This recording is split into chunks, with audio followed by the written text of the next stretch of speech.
Alors sans plus attendre, voilà mon uniforme de plus près. Donc au niveau du havre-sac, la configuration havre-sac, il faut savoir que c'est une configuration qui est vraiment basique. Tout soldat américain de la Seconde Guerre mondiale, en l'occurrence ici c'est mon uniforme du 2e bataillon de Rangers, mais c'est un équipement qui est vraiment basique, qui se retrouve notamment sur les plages, puisqu'on parle toujours des Américains, d'Omaha ou d'Utah. En sachant que pour le 2nd Rangers, il y a une petite particularité notamment pour les différentes compagnies, en sachant que sur la pointe du Hoc, c'est pas forcément la même configuration au jour du débarquement, mais on en reparlera en fin de vidéo. Alors au niveau de cette configuration très basique, justement, qu'est-ce qu'on va retrouver? On va retrouver deux parties, le havre-sac et la cartouchière Garand qui va finalement être complétée par deux différents éléments. Alors si on commencerait par cette cartouchière, en fait, ça permet déjà de déterminer le rôle du soldat, qui sera ici en l'occurrence le rôle de fusilier tireur garand, qui est un rôle vraiment, comme je l'ai expliqué, principal. Vous voyez donc que c'est une pièce originale, et alors elle contient en fait 10 différentes pochettes qui peuvent contenir chacune au total un clip de 8 cartouches, ce qui fait donc 80 cartouches. En sachant qu'on a également une gourde US qui est complétée, donc ça c'est un élément effectivement de base. L'hydratation c'est extrêmement important, notamment pour un soldat. Donc voilà, hein, tous les uniformes en ont des gourdes, mais ici c'est juste la petite particularité des US, c'est que vous avez une première gourde qui a justement cette maille, la maille qui va vraiment permettre de ne pas perdre le bouchon. Donc c'est un élément qui est vraiment très important. Et puis, autre élément très important, c'est le quart qui permet de compléter la gourde, notamment par des repas liquides comme des soupes, etc., etc. Donc en sachant qu'il y a un petit sens quand même qui doit être respecté pour éviter de gêner la personne qui l'apporte. Alors on a un second élément qui est la pochette à pansement. Alors pochette à pansement qui est également importante, donc qui contient des bandages. Je ne l'ouvrirai pas hein, évidemment, mais ça contient des bandages en fait, et ça permet de soigner le soldat. Donc je vais juste ouvrir la pochette. Voilà, un petit peu dur avec le temps, mais voilà, du coup sachant qu'on a plusieurs modèles, des modèles notamment rouges et de couleur vert kaki. Donc voilà, donc c'est des éléments qui sont vraiment utiles aux soldats mais aussi aux infirmiers notamment pour s'effectuer des premiers soins. Voilà, c'est un équipement de base. Et donc on a ensuite le havre-sac, donc la deuxième partie de l'équipement qui peut contenir plusieurs éléments. Alors en sachant qu'on a la première variante qui est la pelle. Ici c'est en l'occurrence une pelle en T comme celle-ci, pelle en T qui en fait permet tout simplement de faire creuse des tranchées, etc. Des saignées pour permettre aux soldats notamment de survivre, de faire des foxholes par exemple. À la Seconde Guerre mondiale on parlera de tranchées mais aussi de foxholes pour les Américains, puisqu'on est sur une guerre de position très mouvante. Pas du tout comme la Première Guerre. Voilà, justement, petite aparté, cette housse de pelle est justement à la base construite en 1917, comme vous pouvez le voir ici. C'est un élément qu'on retrouve bien sûr dans les équipements américains, même à la Seconde Guerre mondiale, puisque ce sont des stocks qui ont été tout simplement réutilisés après-guerre. Alors on a donc cette pelle en T qui va s'accrocher ici. Alors là on va retrouver ce passant qui va faire le tour et qui va revenir pour bien accrocher la pelle, en sachant que ce passant lui-même est accroché ici à l'aide de deux crochets extrêmes qui permettent de bien fixer l'élément. L'autre élément important est la baïonnette, ici une baïonnette de M1 Garand évidemment, en cohérence avec le rôle et donc l'équipement. Donc ici c'est une baïonnette qui permet de notamment se fixer au fusil, donc élément classique j'ai envie de dire, qui est surtout utilisé au corps à corps et même parfois comme un outil du quotidien. Donc voilà, un élément aussi intéressant. Et donc au niveau du havre-sac, alors ici ce havre-sac ne contient que une tente. Bien sûr ce n'est pas réglementaire, puisque comme je dis en début de vidéo il y a plein de choses qui étaient normalement réglementaires mais qui n'ont pas été appliquées au jour du combat. Je vous montrerai justement les éléments réglementaires, c'est important de ne pas faire d'exception, notamment en reconstitution, donc vous aurez juste après justement un élément explicatif. Et donc ici la pochette à gamelle qui en fait permet tout simplement aux soldats d'abriter ses couverts, et puis notamment une gamelle qui permet également de continuer en fait finalement comme le quart le fait, continuer à permettre aux soldats de se nourrir. C'est un ustensile en fait de cuisine. Voilà, donc la gamelle classique qui s'ouvre tout simplement en ouvrant cette petite pression, hein, c'est très simple.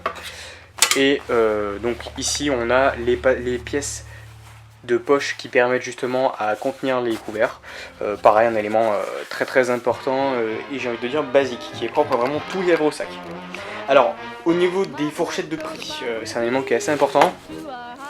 Pour les fourchettes de prix, on va retrouver des prix très différents. Comptez déjà pour le ceinturon Garand. Alors ça va dépendre de l'état bien sûr, mais en tout cas moi je l'ai payé 70 €, c'est un prix qui est tout à fait correct. Vous pouvez en trouver entre justement le prix que j'ai indiqué et parfois le double, ça va dépendre de l'état, des variantes, etc. Mais un prix qui reste selon moi honnête, c'est un prix qui n'excède pas les 100 €. Ça dépend de l'état bien sûr, mais en état moyen, voilà, je pense que 100 € c'est déjà assez important comme prix, donc ça c'est le premier élément. La pochette à pansement, on ne l'excède pas si elle est complétée de sa boîte à pansement. Il ne faut pas que ça excède les 35 €, 30 €, voilà, c'est une fourchette maximale on va dire.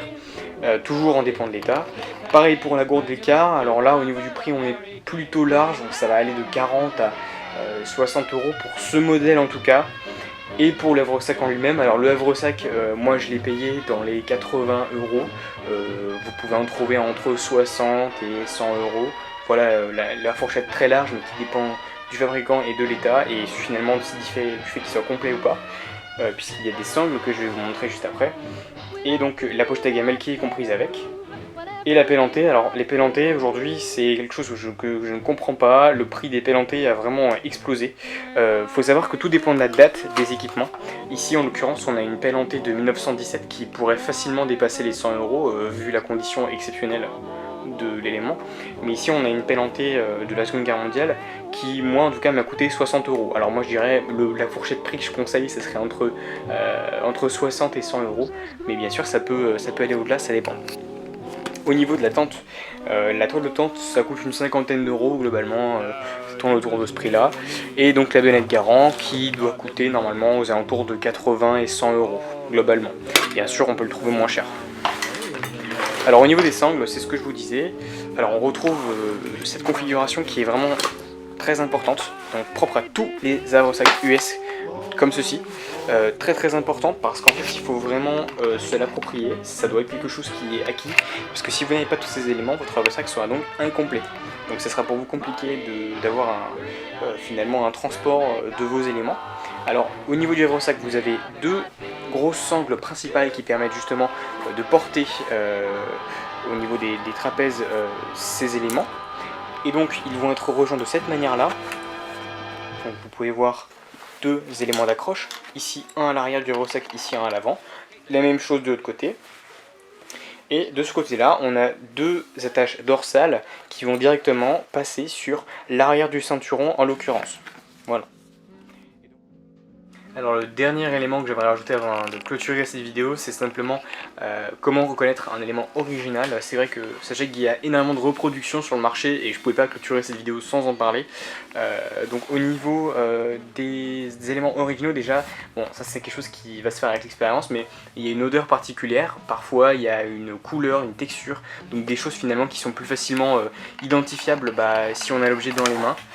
Voilà, c'est quelque chose qui n'est pas toujours possible, c'est pour ça que je vais vous aider quand même à identifier peut-être via en ligne des achats tels que celui-ci.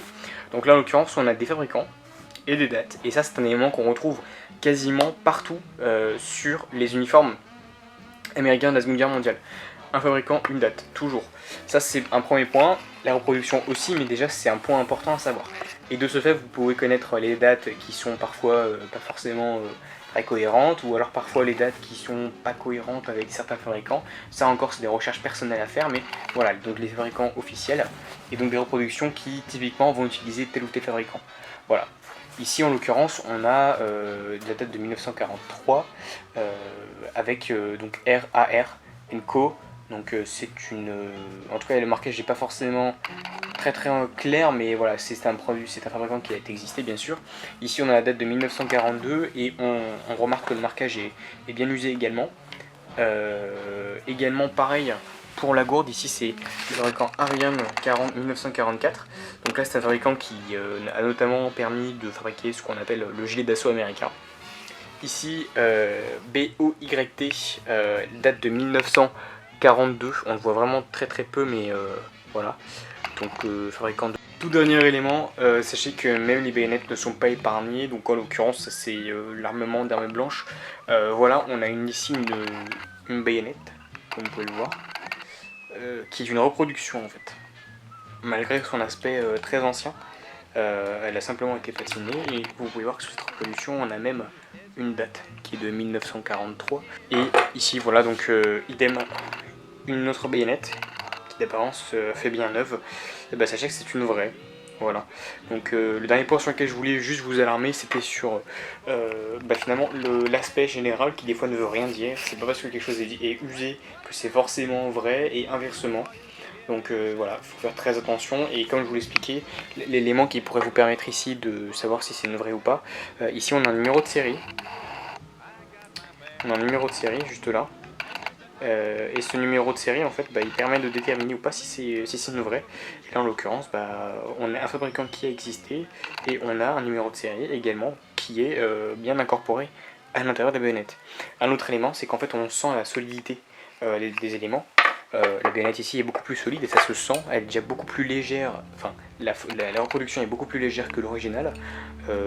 Donc voilà, c'est des petits éléments qui pourraient vous aider, qui pourraient tout à fait vous aider, voilà, parce qu'autrement il n'y a pas beaucoup d'éléments qui permettent de déterminer le vrai du faux.